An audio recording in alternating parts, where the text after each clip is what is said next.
So hello and welcome to Bong PNPC আবার একটা Indian ফুটবলের ভিডিওতে প্রত্যেককে ওয়েলকাম। ন্যাচারালি দুটো টপিক রয়েছে, এক হচ্ছে ট্রান্সফার মার্কেটের কিছু প্লেয়ার এবং ক্লাবকে নিয়ে কথা বলতে হবে, আর দুই হচ্ছে কয়েকদিন ধরে একটা অ্যাবসার্ড ব্যাপার ঘুরে বেড়াচ্ছে সোশ্যাল মিডিয়াতে বা বিভিন্ন নিউজ রিপোর্টিংয়ে, বা অনেকে বলা বলি করছে যে আইএসএল নাকি বন্ধ হয়ে যেতে পারে। এমনই একটা মন্দার টান রয়েছে, এমনই আপাতত সিচুয়েশন ডাউনগ্রেডের দিকে বা লসে রান করছে। আইএসএল বন্ধ হয়ে যেতে পারে, এফএসডিএল টোটালটা স্টপ করে দিতে পারে। তার প্রেক্ষিতে কিছু যুক্তি সামনে নিয়ে আসা হয়েছে। ঠিক ভুল ফিউচার সব কিছু নিয়ে কথা বলবো, আর অবশ্যই যেটা বললাম যে প্লেয়ার রিলেটেড কিছু ট্রান্সফারের কথা রয়েছে। দেখো, প্রথম কথা যেটা সবথেকে কনসার্নিং একটা পার্ট গত কয়েকদিন ধরে অনেকের মনের মধ্যে হয়তো নাড়া দিয়েছে যে সত্যি কি আইএসএল বন্ধ হয়ে যাচ্ছে। আমরা 2014 অবধি দেখেছিলাম যে আমাদের এখানে আই লিগ চলেছে বা তার আগে এনএফএল চলেছে, সেটাও খুব কম সময়ের জন্য। এরকম না যে আমরা বহু বছর ধরে সারা দেশ জুড়ে লিগ সিস্টেম দেখেছি, খুব কম সময়ের জন্য ছিল। তারপর একটা প্রফেশনালিজম আসে, 10 বছর ধরে সেই জিনিসটা চলছে। প্রথমের দিকে শুধুমাত্র একটা এন্টারটেনমেন্ট লিগ, পরবর্তীতে প্রফেশনাল লিগ, আমরা এফসি চ্যাম্পিয়ন্স লিগের স্লট পেয়েছিলাম, এখন এফসি চ্যাম্পিয়ন্স লিগের 2 এর স্লট রয়েছে, একটা রোড ম্যাপ রয়েছে, প্রমোশন শুরু হয়েছে, রেলিগেশন শুরু হলে ওপেন লিগ হয়ে যাবে, সব কিছু হয়েছে। তো সেই লিগটা, সেই আইএসএল কি বন্ধ হয়ে যাবে? যেখানে একদিকে তো ঝাঁ চকচকে একটা ব্যাপার রয়েছে, ম্যাড় আই লিগ বা এনএফএল থেকে আমরা অনেকটা দূরে চলে এসেছি। দুই, যে কোয়ালিটি অফ ফুটবল সেটা অনেকটা আপগ্রেড হয়েছে, বিদেশি আসার কোয়ালিটি নিশ্চিতভাবেই বেড়েছে, এবং কোথাও ইন্ডিয়ান প্লেয়ারদেরও যে কোয়ালিটি, সেই কোয়ালিটি কিন্তু আইএসএল আসার আগের যে 10 বছরের কোয়ালিটি তার থেকে অনেকটা বেড়েছে। তবে হ্যাঁ, নিশ্চিতভাবে আমরা এখনও অবধি কোনো সাকসেসের ধারে কাছে গিয়ে রিচ করতে পারিনি। আমাদের কাছে সাফ কাপটা ওয়ার্ল্ড কাপের মতোই, বাকিটা আর সেখানে কোনো কিছু আমাদের করে দেখানোর মতো এখনও সিচুয়েশন তৈরি হয়নি। তবে অবশ্যই টোটাল যে ফুটবল কালচারটা, সেই কালচারটা আইএসএল আসার পর চেঞ্জ হয়েছে। এবার শুরুতে ফিরে যেতে হবে যে আইএসএল এলো কবে বা কীভাবে এলো। অনেকেরই জানা, খুব এলাবোরেটলি বলে লাভ নেই। 2010 সালে এআইএফএফ এবং রিলায়েন্সের FSDL, football sports development limited, তাদের একটা চুক্তি হয়। সেই চুক্তির নিরিখে তারা একটা প্রফেশনাল লিগ নিয়ে আসে, যদিও সেটা সেই সময় প্রফেশনাল লিগ বলে কেউই স্বীকার করেনি, কারণ ড্রাফটে প্লেয়ার নিয়ে আসা হতো, একটা প্লেয়ার দুটো টুর্নামেন্টে খেলতে পারতো। এটা ন্যাচারালি হয় না, দুটো আলাদা ক্লাবে বলো বা ফ্র্যাঞ্চাইজি বলো, একদিকে ফ্র্যাঞ্চাইজি একদিকে ক্লাব, সেখানে কন্ট্রাক্ট থাকতো। কখনোই সেটাকে একটা টপ প্রফেশনালিজম যেটা আমরা ইউরোপে বা ওয়ার্ল্ডের অন্যান্য প্রান্তে দেখি, সেটা তো ছিল না। তো সেই জিনিসটা এসেছিল, বা ভালো প্লেয়াররা এসেছে, যারা রিটায়ারমেন্টও নিয়ে ফেলেছিল তাদেরকেও খেলতে আমরা দেখেছিলাম, বা যারা legendary player, world cup winner থেকে শুরু করে সমস্ত কিছু আমরা সেই সময় দেখেছিলাম। 2014-তে এই জার্নিটা শুরু হয়েছিল, এবং সেই সময়ে দাঁড়িয়ে 2010-এ একটা 15 বছরের চুক্তি সিগনেচার হয় এফএসডিএল এবং এআইএফএফ এর মধ্যে, যে আগামী দিনে যে লিগটা স্টার্ট হতে যাচ্ছে, সেই যে লিগ, সেই লিগের কন্ট্রোলিং যে পাওয়ার রয়েছে সেটা থাকবে এফএসডিএল এর হাতে। এবং স্বভাবতই সেই চুক্তি 2025-এ শেষ হচ্ছে, এবং আবারও সেটা কিন্তু রিনিউ হতে চলেছে। অর্থাৎ আমাদের এখানে যে অফিসিয়াল লিগ পরিচালন করা, সেই পরিচালন করার টোটাল দায়িত্ব কিন্তু এফএসডিএল এর হাতে আবারও এআইএফএফ দিতে চলেছে। কারণ আমরা জানি যে এআইএফএফ একটা লিগকে কন্ডাক্ট করতে গিয়ে বিভিন্ন রকম মনিটারি সমস্যা হোক বা অ্যাডভার্টাইজিং সমস্যা হোক, বা একটা কোথাও মানে লার্জার অডিয়েন্সের কাছে ফুটবলটাকে পৌঁছে দেওয়ার ক্ষেত্রে বিভিন্নভাবে বাধা পেয়েছে, বা তারা করতে পারেনি। সেই জায়গাটা এফএসডিএল করেছে, এএফসির এখানে ছাড়পত্র রয়েছে, ফিফার ছাড়পত্র রয়েছে, তো কোথাও ফুটবলটা ঠিকঠাক এগিয়ে যাচ্ছে। এবার এখানে যে ধরনের যুক্তিগুলোকে সামনে নিয়ে আসা হয়েছে যে কোথাও আগামী দিনে আইএসএল বন্ধ হয়ে যেতে পারে, তার মধ্যে প্রথম কারণটা যেটা বলা হয়েছে যে আমরা ভীষণভাবে লসে চলছি। প্রত্যেকটা ক্লাব বা ফ্র্যাঞ্চাইজি তারা লসে রান করছে, তাদের কাছে লাভের কোনো মুখ নেই। এটা সত্যি কথাই, 10 বছরে দাঁড়িয়ে খুব কম ক্লাব রয়েছে যারা খুবই সামান্য লাভ করতে পেরেছে বা লাভ করার রাস্তাতে রয়েছে। এখন অবধি হয়তো সেই প্রফিটটা তুলতে পারেনি, আগামী দিনে সেই প্রফিটটা তারা তুলতে পারে। সেটাতে একদমই খুব সামান্য ক্লাব, আর একদমই অ্যামাউন্টটাও খুব সামান্য। দ্বিতীয় যে ব্যাপারটাকে সামনে নিয়ে আসা হয়েছে যে এই যে চুক্তি শেষ হয়ে যাচ্ছে, এরপর নাকি আর এফএসডিএল ইন্টারেস্টেড নয়, কারণ তারা এতটা লস করেছে, এত পরিমাণে তাদের লিগ লসে রান করেছে, আর তারা কন্ট্রাক্ট এক্সটেনশন করবে না। অর্থাৎ 2025-এ এই 24-25 সিজনে যেটা শেষ হয়ে যাচ্ছে, তো শেষ হয়ে যাচ্ছে, আগামী দিনে এটা আর ফার্দার এগোবে না। এবার যদি এআইএফএফ তারা আইএসএলকে চালিয়ে নিয়ে যেতে চায়, তারা চালিয়ে নিতে পারে, এবং সেখানে আমরা কী ধরনের অবস্থা দেখব সেটা আমরা সবাই জানি। এটা কিন্তু হচ্ছে না। এফএসডিএল তারা আইএসএল চালাবে, তারা আবারও এআইএফএফের সাথে চুক্তি এই মুহূর্তে করছে, আগামী আরও 10 বছরের একটা কন্ট্রাক্ট কিন্তু হচ্ছে, এবং এআইএফএফ মোটামুটি এফএসডিএল এর হাতে লিগের যে অর্গানাইজিং ক্ষমতা সেটাকে দিয়ে এআইএফএফ কিন্তু একটু শান্তিতে রয়েছে। তৃতীয় যে কারণটাকে সামনে নিয়ে আসা হয়েছে, এটা ভীষণভাবে একটা বাচ্চা ছেলের মতো রিজন, অন্তত আমার মনে হয়েছে, যে এতদিন অবধি আমরা নিতা আম্বানি, তাকে আমরা এতদিন ধরে দেখতাম যে তিনি ওপেনিং সেরিমনি করতেন, তিনি আসতেন, এখন সেটাও হয় না, এবং তিনি তিনি ক্লোজিং ডেতে মানে যেদিনকে ট্রফি ডিস্ট্রিবিউশন হচ্ছে সেদিনকে তিনি থাকতেন, তিনি প্লেয়ারদের হাতে ট্রফি তুলে দিতেন। সেই জিনিসটা এখন হচ্ছে না। এখন পুরোপুরি কিন্তু আমরা পরপর দুটো সিজনে দেখলাম যে এআইএফএফ এর প্রেসিডেন্ট কোথাও ট্রফি তুলে দিচ্ছে। এই ক্ষেত্রে বলে রাখা ভালো যে যখন তোমার টুর্নামেন্ট ভীষণভাবে এএফসির তরফ থেকে কিছু গাইডলাইন্স মেনে চলছে, তখন সেখানে তুমি একজন প্রাইভেট বডির পার্সনকে সেই জায়গাতে সামনে এগিয়ে দিতে পারো না। সেটা তোমার ওপেনিং সেরিমনি হতে পারে, সেটা ক্লোজিং সেরিমনি হতে পারে। কারণ এখানে আমাদের যে আইএসএলটা রয়েছে এটা কিন্তু এআইএফএফ এর টপ টিয়ার লিগ। শুধুমাত্র মাথায় রাখতে হবে যে এফএসডিএল কিন্তু অর্গানাইজিং কমিটি, এফএসডিএল কিন্তু এর মালিক না। নিশ্চিতভাবেই মালিক বা মালিকানাধীন যে ব্যাপারটা রয়েছে এএফসির কাছে, সেটা কিন্তু AIFF, all India football federation.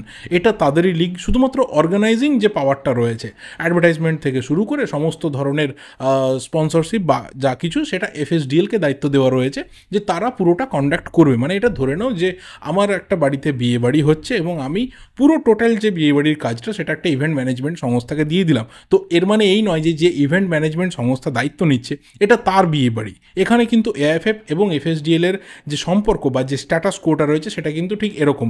এর থেকে ইজি এক্সাম্পল দেওয়াটা আমার পক্ষে সম্ভব ছিল না, এটাকে জাস্ট আমি সামনে নিয়ে রাখলাম, যেটা এই মুহূর্তে ট্রেন্ডিংয়ে রয়েছে বিভিন্ন ওকেশনের ক্ষেত্রে, বিশেষ করে বিয়েবাড়ির ক্ষেত্রে। তো এটা হচ্ছে মেন সিচুয়েশন। এটাকে যখন কেউ ঘুরিয়ে পেঁচিয়ে অন্যভাবে রিপ্রেজেন্ট করে তখন মনে হয় যে না, তার ইন্টেনশনটা ডিফারেন্ট রয়েছে, সে কোথাও চায় না যে এই ধরনের জিনিসগুলো হোক, এগিয়ে যাক বা আমাদের ফুটবলটা ভালোভাবে চলুক। অবশ্যই আইএসএল যেমন চলছে তেমনভাবেই চলতে থাকবে, কিন্তু হ্যাঁ, আমার অন্তত একজন ফুটবল লাভার হিসাবে বা আমার মতো এখানে অনেকেই রয়েছে, তাদের ফুটবল লাভার হিসেবে কিছু নিশ্চিতভাবেই ওপিনিয়ন দেওয়ার রয়েছে। জানি সেইগুলো কেউ নেবে না, যার মধ্যে সবথেকে বড় কথা হচ্ছে যে রেফারিংয়ের যে মান রয়েছে সেটাকে উন্নত করতে হবে। কারণ রেফারিংয়ের ডিসিশন একটা ম্যাচের রেজাল্ট, গোটা টুর্নামেন্টের রেজাল্ট, লিগের পজিশন, সমস্ত কিছু চেঞ্জ করে দিতে পারে। দ্বিতীয় যে ব্যাপারটা রয়েছে সেটা হচ্ছে অনেক বেশি করে এনগেজিং করতে হবে। ম্যাক্সিমাম যে স্টেডিয়ামগুলোতে খেলা হয় সেখানে আইদার সিট ক্যাপাসিটি থাকলেও ফাঁকা থাকে, আবার কিছু জায়গাতে এতটাই সিট ক্যাপাসিটি কম যে একদমই দেখা যায় যে মাঠ আরও ফাঁকা ফাঁকা লাগছে। তো কোথাও দাঁড়িয়ে এই যে একটা এনগেজমেন্টের অভাব দেখা যায়। হাতে গোনা কিছু ক্লাবস রয়েছে, মোহনবাগান, কেরালা আর ইস্টবেঙ্গল, যারা এই সিজনের টপ 3-তে রয়েছে ফ্যান এনগেজিংয়ের ক্ষেত্রে মাঠে। বাকি তারা কিন্তু ভীষণভাবে পেছনের দিকে, তারা সেই জায়গাটাতে এগিয়ে আসতে পারেনি। মোহনবাগান সব কিছুকে ছাড়িয়ে বেরিয়ে চলে গেছে এই সিজনে।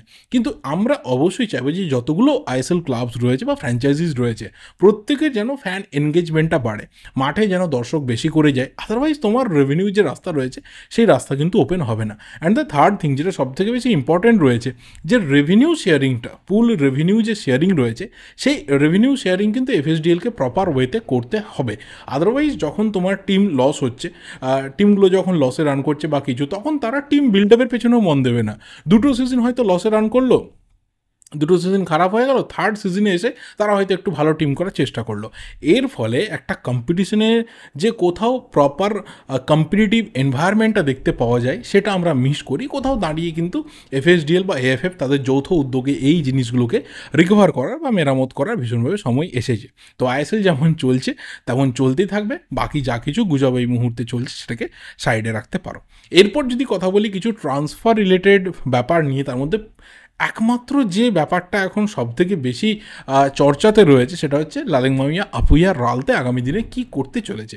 কিন্তু তার আগে আরও একজন প্লেয়ারকে নিয়ে বলবো, শুধুমাত্র এই প্লেয়ারকে নিয়ে বলবো না, এই প্লেয়ারকে নিয়ে আসা যে বিভিন্ন জার্নালিস্টদের কোথাও কন্ট্রাডিক্টরি ওপিনিয়ন্স রয়েছে সেটা নিয়েও কথা বলবো। অনেক সময় হয় না যে আমরা বলি আমরা শুধুমাত্র তাদেরই ভরসা করবো যারা রিলায়েবল রয়েছে এই মুহূর্তে, এবং সেখানে হাতে গোনা কিছু কম মানুষই রয়েছেন যারা রিলায়েবল। জিতেশ্বর সিং যে আপাতত চেন্নাই এফসির মিডফিল্ডার, যার 1 ইয়ার যে ফার্দার কন্ট্রাক্ট এক্সটেনশন রয়েছে সেটাকে চেন্নাই এফসি ট্রিগারও করে দিয়েছে। বাট এই মুহূর্তে কালকে 90 স্টপেজের তরফ থেকে জানিয়ে দেওয়া হয় তারা কিন্তু এই মুহূর্তে দাঁড়িয়ে রিসেন্ট টাইমে ভীষণভাবে রিলায়েবল একটা মিডিয়াম হয়ে উঠেছে। তারা রেগুলার বেসিসে কিছু ব্রেকিং তো দিচ্ছে এবং সেইগুলো প্রায় 95% ক্ষেত্রে কিন্তু মিলে যাচ্ছে। এরকম না যে ম্যাক্সিমাম ক্ষেত্রে ফেক কিছু হচ্ছে, আমাদের এখানে বিভিন্ন জায়গার মতো না। তো 90 স্টপেজ যে জিনিসটা কালকে রাত্রে সকলকে জানায় যে চেন্নাই এফসি তারা কিন্তু জিতেশ্বর সিংকে সেল করতে চায়, যদিও তার 1 ইয়ারের কন্ট্রাক্ট এক্সটেনশনকে ট্রিগার করে দেওয়া হয়েছে এবং এই ক্ষেত্রে তার জন্য সুইটেবল অফার তারা রিচ করাতে চাইছে। আর ইস্টবেঙ্গল কিন্তু এই রেসটা লিড করছে যে জিতেশ্বরকে ইস্টবেঙ্গল সই করাবে। সেটা এবার ডিল কী হবে না হবে সেটা অন্য ব্যাপার। এবার দ্বিতীয় যে ওপিনিয়নটা উঠে আসে আরও একজন জার্নালিস্টের কাছ থেকে, সেটা অবশ্যই না আদার দেন মার্কাস মার্গুলহাউ, যার অথেন্টিসিটি সব থেকে হাইয়েস্ট লেভেলে থাকে। যারা মানে তারা মানে, যারা মানে না তারা মানে না, কিছু বলার নেই এই ক্ষেত্রে। মার্কাস যেটা একজনকে রিপ্লাই করে জানায় যে উইল চেন্নাইন এফসি সেল হিম, এখানেই কোথাও মেন কন্ট্রাডিকশনটা এসে যায়। যে গত কয়েকদিনে বেশ কিছু বাংলা পত্রপত্রিকা থেকে বলা হয় যে হ্যাঁ, চেন্নাইন এফসি জিতেশ্বর সিংয়ের পেছনে ইস্টবেঙ্গল যাচ্ছে। কালকে মাঝরাত্রে 19 স্টপেজের তরফ থেকে ব্রেকিং নিয়ে আসা হয় যে হ্যাঁ, ইস্টবেঙ্গল রেসটাকে লিড করছে, এবং সবথেকে বড় কথা যে চেন্নাইন এফসি ওকে সেল করতে চাইছে, এইভাবেই কিন্তু বলা হয়। সেখানে মার্কাস জানাচ্ছে যে উইল চেন্নাইন এফসি সেল হিম, এখানে কোথাও কন্ট্রাডিকশন রয়েছে। যে আদতে তাহলে ব্যাপারটা কি, যে ইস্টবেঙ্গল লোন মুভ করছে, চলো চেন্নাইন এফসি সেল করতে কি চাই না সেটা অন্য ব্যাপার, ইস্টবেঙ্গলের দরকার রয়েছে, ইস্টবেঙ্গল অফার সেন্ড করছে, নেগোসিয়েশন চলবে, মিটবে, না মিটবে, টার্গেটে অন্য প্লেয়ারও রয়েছে, সেটাও মুভ করা যেতে পারে। কিন্তু এখানে যখন জানানো হচ্ছে একটা জায়গা থেকে যে চেন্নাইন এফসি তাকে সেল করতে চায়, আরেকটা জায়গা থেকে জানানো হয় যে চেন্নাইন এফসি তাকে আদৌ সেল করবে, তখনই কোথাও ফ্যানরা কিন্তু কনফিউজড হয়ে যায় যে জিতেশ্বরকে নিয়ে আদতেও চেন্নাইন এফসি কোনো প্ল্যান করছে কি করছে না, ইস্টবেঙ্গল মুভটা কীভাবে করছে, চেন্নাইন এফসি চাইছে বলে না ইস্টবেঙ্গল চাইছে বলে। এইখানে এই জিনিসগুলো যতক্ষণ না ক্ল্যারিটি আসে বা একটা ক্লিয়ারেন্স আসে, ততক্ষণ কিন্তু ফ্যানরা ভীষণভাবে সাসপেন্সের মধ্যে থাকে। এবার যদি ধরে নেওয়া হয় যে ইস্টবেঙ্গল এই রেসটা লিড করছে, তাহলে আমি বলবো যে one of the finest signature হবে। দেখো, ওর অলরেডি কন্ট্রাক্ট এক্সটেনশন ট্রিগার্ড হয়ে গেছে, ট্রান্সফার ফি যথেষ্ট পরিমাণে কম হবে আপুইয়ার থেকে, সেম পজিশনের প্লেয়ার, ইয়াং প্লেয়ার, চেন্নাইয়ের হয়ে ভালো খেলেছে, পাশে একজন ভালো বিদেশি সেন্ট্রাল মিডফিল্ডার থাকলে ও কতটা ভালো খেলতে পারে সেটা ব্যাক টু ব্যাক সিজনে আমরা দেখেছি। তো একটা কোয়ালিটি সিগনেচার হবে ইস্টবেঙ্গলের জন্য, যদি আপুইয়াকে না পেয়ে জিতেশ্বরকে ইস্টবেঙ্গল ফাইনালি পায়। কিন্তু যেটা ইস্টবেঙ্গলের এই মুহূর্তে টপ টার্গেট রয়েছে যে আপুইয়াকে তুলতে হবে, এবং সেই ক্ষেত্রে ইস্টবেঙ্গল শোনা যাচ্ছে যে ব্রেক দ্য ব্যাঙ্ক সিচুয়েশনে যেতে পারে। এবং গত কয়েকদিনে এই জিনিসটা ছড়িয়ে দেওয়া হয়েছে একইভাবে যে মোহনবাগানও আপুইয়ার জন্য যাচ্ছে, যে আপুইয়ার একটা ট্রান্সফারের রিলিজ ক্লজ রয়েছে তার কন্ট্রাক্টে। এই ক্ষেত্রে বলে রাখা ভালো যে এটা ম্যাক্সিমাম প্লেয়ারদের ক্ষেত্রেই থাকে, রিলিজ ক্লজ থাকে। আর রিলিজ ক্লজ রাখা হয়, বিদেশেও থাকে, আমাদের দেশেও থাকে। আমাদের এখানে অ্যামাউন্টটা ভীষণভাবে কম রয়েছে। সেই রিলিজ ক্লজ যদি প্লেয়ারও ট্রিগার্ড করে দেয়, তাহলে সেই প্লেয়ারও কিন্তু একটা ক্লাবে সিগনেচার করতে পারে, সেখান থেকে মুভ নিতে পারে। এবার সেই ক্ষেত্রে যে ক্লাবে যাচ্ছে সেই ক্লাবই হয়তো তাকে বকলমে পেমেন্টটা করে দেয় পেছনের রাস্তা দিয়ে। এটা ভীষণভাবে সিক্রেটলি থাকে, এটা গোটা ওয়ার্ল্ড ওয়াইড ব্যাপার রয়েছে। তো সেই আপুইয়ারও কিন্তু ট্রান্সফারে রিলিজ ক্লজ রয়েছে, সেটা মোহনবাগান নাকি ট্রিগার করে দিচ্ছে। বাট এই ক্ষেত্রে যতটুকু পক্ষে অন্তত আমি জানতে পেরেছি, সেখানে আমি বলতে পারি যে মোহনবাগানের ইন্টারেস্ট রয়েছে, তার এজেন্টের কাছে রিচ করা হয়েছে, সমস্ত কিছু ঠিক আছে। বাট যে ফর্মাল অফার মুম্বাই সিটি এফসিকে পাঠাতে হবে যে আমি আপুইয়ার যে রিলিজ ক্লজটা রয়েছে, যে অ্যামাউন্ট রয়েছে, সেটাকে আমি ট্রিগার করতে চাইছি, এবং সেই ট্রিগার্ড অ্যামাউন্ট আমি পে করতে রাজি আছি, ভাই তোমরা ওকে ছেড়ে দাও, আমি ওকে সিগনেচার করাবো। সেটা কিন্তু এখনও অবধি হয়নি, সেই ফর্মাল অফার এখনও অবধি রিচ করেনি। যেটা ইস্টবেঙ্গলের তরফ থেকে রিচ করেছে, বাট কোথাও ইস্টবেঙ্গল একটা ভীষণভাবে ডাবল মাইন্ডেড সিচুয়েশন রয়েছে because of the transfer fee amount, যেটা শোনা যাচ্ছে যে 2.5 crore থেকে 2.75 crore এরকম একটা কাছাকাছি অ্যামাউন্ট কিন্তু রাখা হয়েছে, যখন কন্ট্রাক্টটা সেই 2021 সালে হয়েছিল সেই সময়ে দাঁড়িয়ে। তো এটা ইস্টবেঙ্গলের জন্য একটা কোথাও বলতে পারো যে একটা ঘাট রয়েছে, সেই ঘাটটা ইস্টবেঙ্গল টপকাবে কিনা, because this is a huge amount. সেটা ইস্টবেঙ্গল ইনভেস্ট করবে কিনা, দ্যাটস আ বিগ ডিল। আর উল্টো দিকে দেখতে গেলে মোহনবাগান কিন্তু ওই অ্যামাউন্টে তারা ইন্টারেস্টেড ভীষণভাবে, এবং তারা ফর্মাল অফার পাঠানোর জন্য এই মুহূর্তে রেডি হচ্ছে বলেই খবর পাওয়া যাচ্ছে। একটা বিগ ডিল রয়েছে, সেই বিগ ডিল টোটাল কমপ্লিট হয়ে যাওয়ার পর, তার ইন্টারন্যাশনাল ক্লিয়ারেন্স পেয়ে যাওয়ার পরেই সম্ভবত আপুইয়ার যে ডিল রয়েছে সেই ডিলের দিকে মোহনবাগান এগোবে, এবং সেটা আপাতত স্লো অ্যান্ড স্টেডি মুভ করা হচ্ছে। এবং যদি মুম্বাই আপুইয়াকে ফাইনালি ছেড়েও দেয়, তাহলে তারা নিশ্চিতভাবেই খালি হাতে বসবে না, তারাও কিন্তু আরও বড় মুভের জন্য যাবে। মোহনবাগানে এই ক্ষেত্রে মাঝমাঠ ভীষণভাবে স্ট্রং হয়ে যাবে যদি ফাইনালি আপুইয়াকে মোহনবাগান তুলতে পারে, এবং একদিক থেকে থাপা, উল্টো দিক থেকে আপুইয়া, এবং ইয়াং প্লেয়ার হিসেবে অভিষেক সূর্যবংশী। তো নিশ্চিতভাবেই মাঝমাঠ কিন্তু জ্যাম প্যাকড হয়ে যাবে, কোয়ালিটি বেড়ে যাবে, এবং কোচের হাতে অপশনসও কিন্তু বেড়ে যাবে। তো দেখা যাক ফাইনালি কী হয়। আপুইয়াকে নিয়ে এখনও অনেক নাটক বাকি রয়েছে। 2021-22 আমরা যথেষ্ট নাটক দেখেছি। আমার মনে হয় যে 2024-25 সিজনে এসেও সেই আপুইয়াকে নিয়ে আবারও নাটক হবে, এবং নাটকের ফাইনালি শেষ হাসিটা কোন টিম হাসে, কারা একদম শেষ মুহূর্তে আপুইয়াকে ছিনিয়ে নিয়ে চলে যায়, সেটাই হবে সবচেয়ে বড় ইন্টারেস্টিং ব্যাপার। যদি ফাইনালি মুম্বাই সব দিক থেকে রাজি থাকে যে হ্যাঁ আমরা আপুইয়াকে ছাড়তে চলেছি, তো ওয়েট করতে হবে। এত তাড়াতাড়ি কিছু হবে না, এত তাড়াতাড়ি কোনো সিগনেচার হয়ও না, বিশেষ করে যেগুলো বিগ ডিল থাকে, যাদের মনে হয় যে একদম রাতারাতি ব্যাপার, ক্লাব গেল, অফার দিল, সিগনেচার হয়ে গেল, একদম কোলে করে বাড়ি নিয়ে চলে এলো, এরকম কোনো ক্লাবের ক্ষেত্রে হয় না, টাইম লাগে। ভাই ওয়ার্ল্ড ফুটবলে দেখে নাও, রিয়াল মাদ্রিদ আমাদের এমবাপ্পেকে পেতে কত সময় লেগে গেল। হ্যাঁ জানি মাঝখানে অনেক নাটক হয়েছে, বাট এটাই তো কোথাও মজা, এটাই তো ট্রান্সফারের মজা, যে তোমাকে ওয়েট করতে হবে, তোমার পছন্দের প্লেয়ারের জন্য তোমাকে ওয়েট করতে হবে। একটা দিন না একটা দিন সে আসবেই, বাট সেটা কবে আসবে সেটা কেউ বলতে পারে না, প্লেয়ার আর ক্লাব ছাড়া। বাস এই কটা বিষয় ডিসকাশনের জন্য ছিল এই ভিডিওটাই অবধি। ভালো লাগলে লাইক করো, শেয়ার করো, দেখা হবে পরের ভিডিওতে। Till then subscribe the channel যদি নতুন হয়ে থাকো। Thank you, goodbye and good night.